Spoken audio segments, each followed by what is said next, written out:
Hello everyone, this is Muhammad Basuni from my College Counselor channel. Today is going to be our first training session in the IELTS Training Course.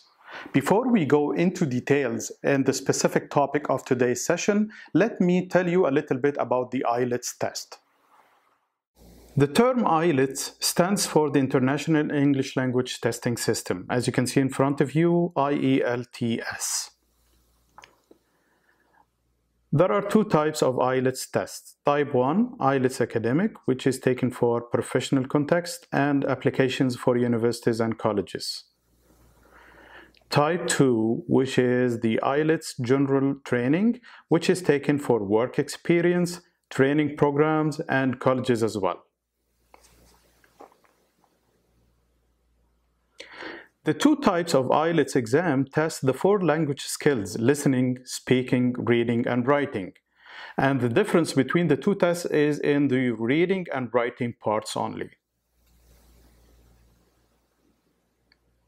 Today's session, we're going to be taking the IELTS General Training, Session 1, Task 1, which is the letter writing. There are two types of letters: informal letter, which is for friends and family members, and the formal one, which is for companies and people you don't know. You have to keep these basic elements and requirements in your mind. You will be asked to write a minimum of 150 words, which are about 15 lines in 20 minutes, and you are not asked to write an address. Now it's time to take action and to see what to do and how to write a formal letter. Let's see. In front of you now is your answer sheet. As you can see, it is divided into two parts. The top part is used to write your name, date of birth, and test date and other information. The bottom part is used to write your response or your letter. This is an example formal question taken from a real IELTS test. You will have to consider the following requirements because they are basic and remain with you whenever you write a letter, like the minutes, 20 minutes, and the number of words required from you, 150 words as a minimum. You're not going to write any address, the beginning and the greeting and the ending. In addition to this, you will have to read the question carefully. And while you're reading the question, try to underline the main points and the main ideas that you will be covering in your letter. This way, you will not miss any kind of ideas and points in your response.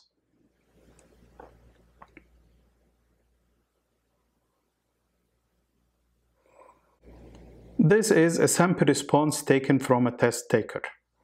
You will see some arrows and lines that refer to the ideas and details he covered in his writing. Remember that I asked you to read carefully and underline the details and the requirements from you. Now he covered some of them. Although he wrote it in a good way, but this test taker scored 7 out of 9, which is considered as a good band. That allows him to join some colleges and universities. But what are his mistakes? First of all, he wrote about 120 words instead of a minimum of 150 words. Then he missed a lot of details and ideas. Like in line 2, he could have written the number of the room and the floor number as well.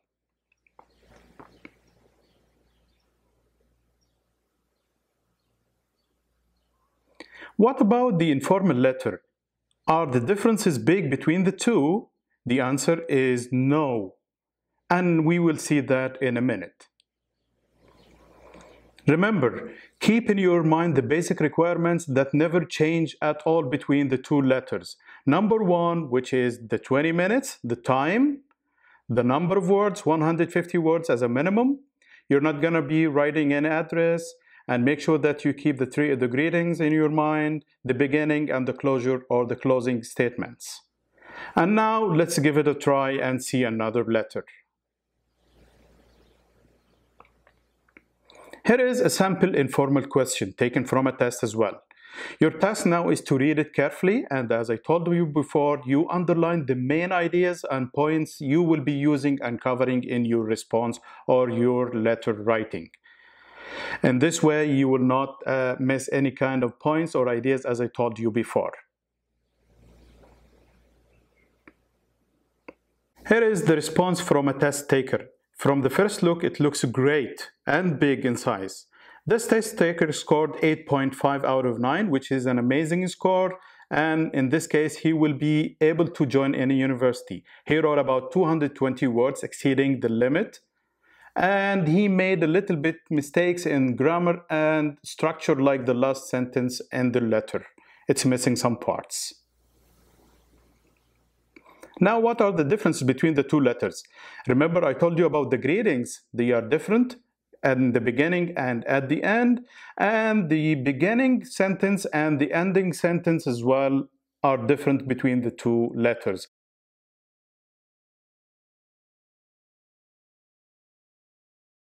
In general, the main difference between the formal and the informal letter is in the feelings and the passion. In the formal letter, you write straight, direct points, you reveal facts. But in the informal letter, you reveal your feelings and your passion and your interest in the other people. Now it's your turn to do some work. There is a link under the video that includes 2 tasks, one formal letter and one informal letter. Please join the group so I can give you feedback later if you need. Here is what you're gonna do. Bring your laptop or your PC. Make sure that you open this video in front of you and make sure that the first task, the formal or the informal letter, is visible on the screen. On a sheet of paper, try to follow the instructions from the video and write down the ideas and the main points you will use while writing your letter. At this moment, time is not an issue. Quality is more important than time. After you write many letters and you get used to it and you have the basic requirements and the ideas in your mind, later on you can speed up your writing and work on the limit of writing, which is 20 minutes. Please feel free to ask questions and comment on this video. And don't forget to subscribe, activate the bell so you will be notified with the coming session about Task 2, the long essay. Thank you and see you next time.